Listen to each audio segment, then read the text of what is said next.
Budget सत्र की शुरुआत हो चुकी है और राष्ट्रपति ने दोनों सदनों के संयुक्त बैठक को संबोधित किया है।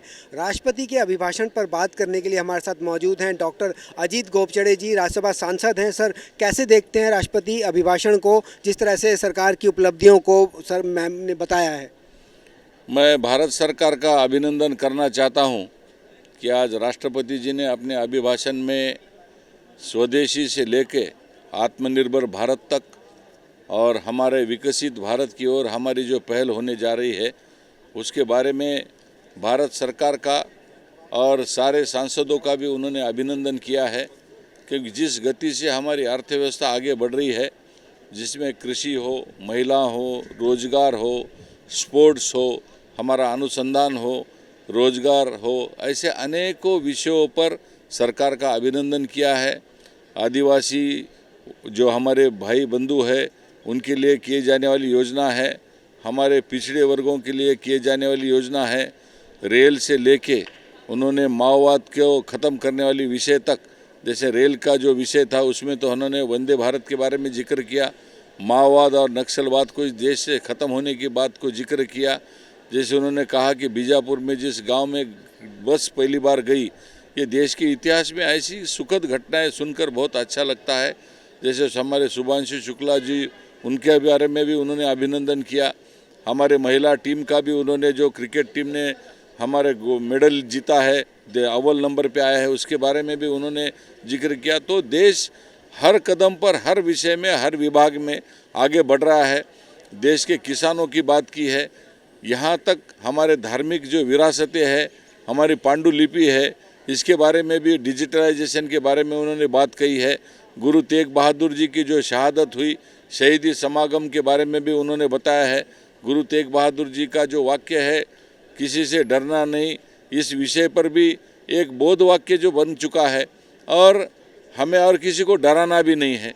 तो इस तरह का जो आज अभिभाषण था, एक बहुत प्रेरणादायी भाषण था और इसके माध्यम से सारे देश की जनता आज बहुत आनंदित है।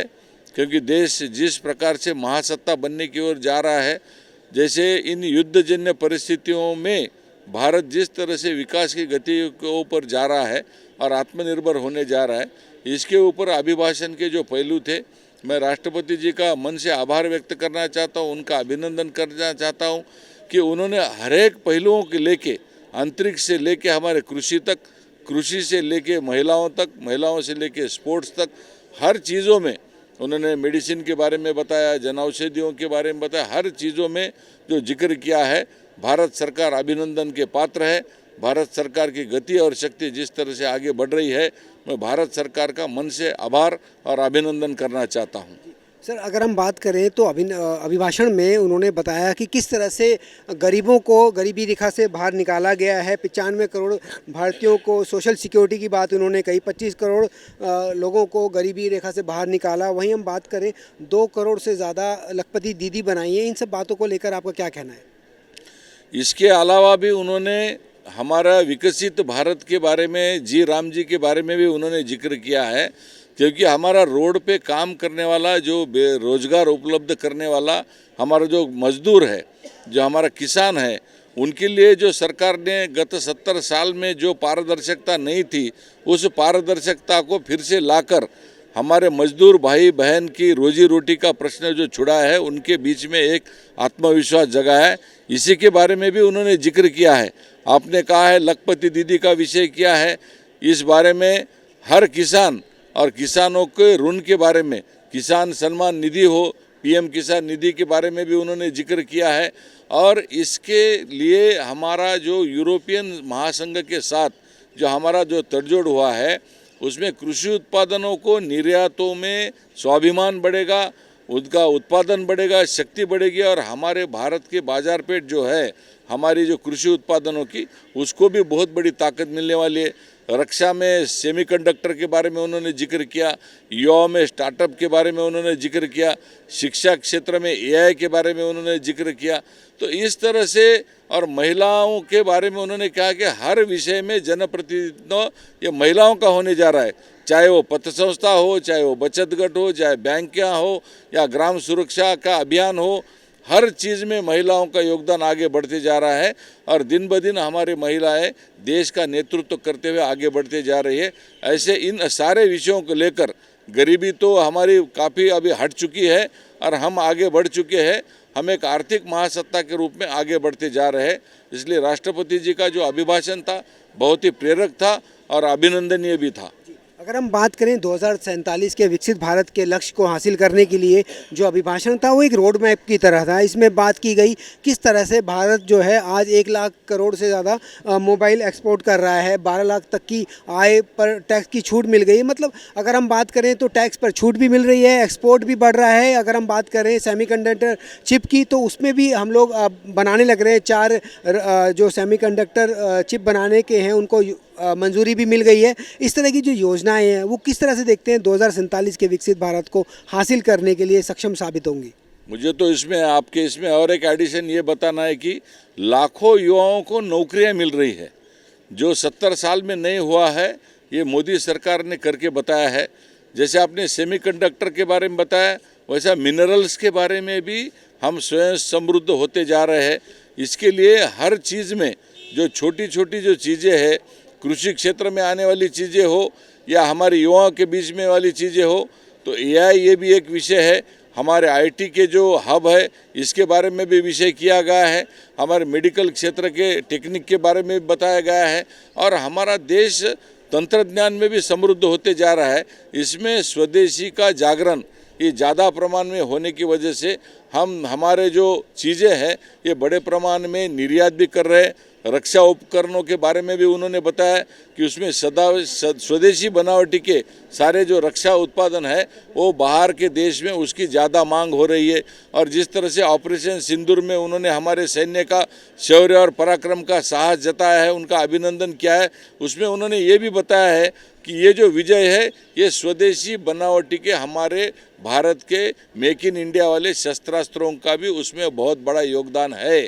इसलिए भारत सिर्फ शस्त्रास्त्र नहीं, कृषि नहीं, शिक्षा, रोजगार, युवा, नौकरियां, स्टार्टअप, इन सारे माध्यम से सारे अंगों को स्पर्श करके भारत पूरी तरह से संतुलित दृष्टि से आगे बढ़ रहा है।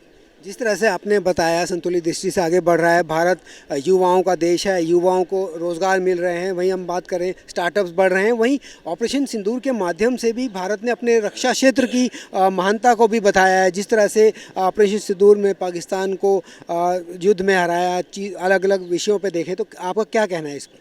मेरा कहना है कि पहले के ज़माने में सैनिकों का मनोबल नहीं बढ़ाया जाता था।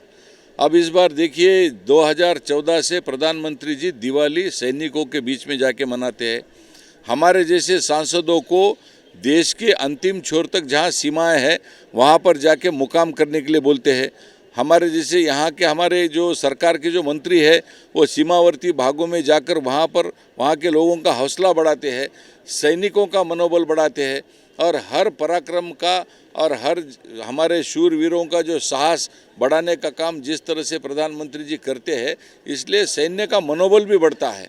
ऑपरेशन सिंदूर हो या और हमारे पिछले जितने भी साहसी कदम हमारे जो हुए हैं, इसके बारे में विरोधी पक्षों ने बहुत उंगलियां उठाई थी। ये हमारे सैन्य के ऊपर का विश्वास न जताना एक दृष्टि से हमारे देशभक्ति के लिए एक दाग था। हम ये कहते हैं कि हमारा सैनिक एक पराक्रमी है, हमारा सैन्य दल धाड़सी है, हमारा सैन्य दल हिम्मत से काम कर रहा है, तो उनकी सराहना करना, उनका अभिमान उनका बढ़ाना, उनकी पीठ थपथपाना, ये काम हम लोगों का होता है, चाहे वो विरोधी हो या सत्ताधारी हो। लेकिन गत अनेकों साल से सैन्य का मनोबल नीचे गिराने का काम 2014 के पहले जो किया था उसको पूरी तरह से मिटाने का काम माननीय प्रधानमंत्री मोदी जी ने करके, और उसमें भी स्वदेशी का पूरा उत्पादन जो लश्करी क्षेत्र का जो शस्त्रास्त्रों का भंडार है ये दुनिया के लिए खुला करके हमारे शास्त्र समृद्धि का और शस्त्र बल का एक हमारा एक अच्छा स्वदेशी बनावट के बारे में का एक दुनिया में हम बड़ा शस्त्रास्त्रों का व्यापार करने वाला देश, इसके बारे में भी, और ये गौतम बुद्ध का देश है, हम सिर्फ हिंसा नहीं चाहते तो अहिंसा भी हम उसके ऊपर अहिंसा परमो धर्म राष्ट्र हित सर्वोपरि जैसे गौतम बुद्ध के जो अवशेष है इस देश में लाकर एक बहुत बड़ा काम और शांति का संदेश भी हमने दुनिया को दिया है। इसलिए मैं भारत सरकार को सैनिकी मनोबल के लिए, शस्त्रास्त्र स्वदेशी बनावट के लिए और गौतम बुद्ध की हमारी यादें फिर से ताज़ा करने के लिए प्रधानमंत्री जी का और भारत सरकार का मन से अभिनंदन करना चाहता हूँ। संसद टीवी से बात करने के सर आपका बहुत बहुत धन्यवाद। तो ये थे डॉक्टर अजीत गोपचड़े जी, जिन्होंने बताया किस तरह से राष्ट्रपति अभिभाषण के बाद उन्होंने सरकार की नीतियों पर अपनी बात रखी। संसद टीवी के लिए सुरेंद्र कुमार।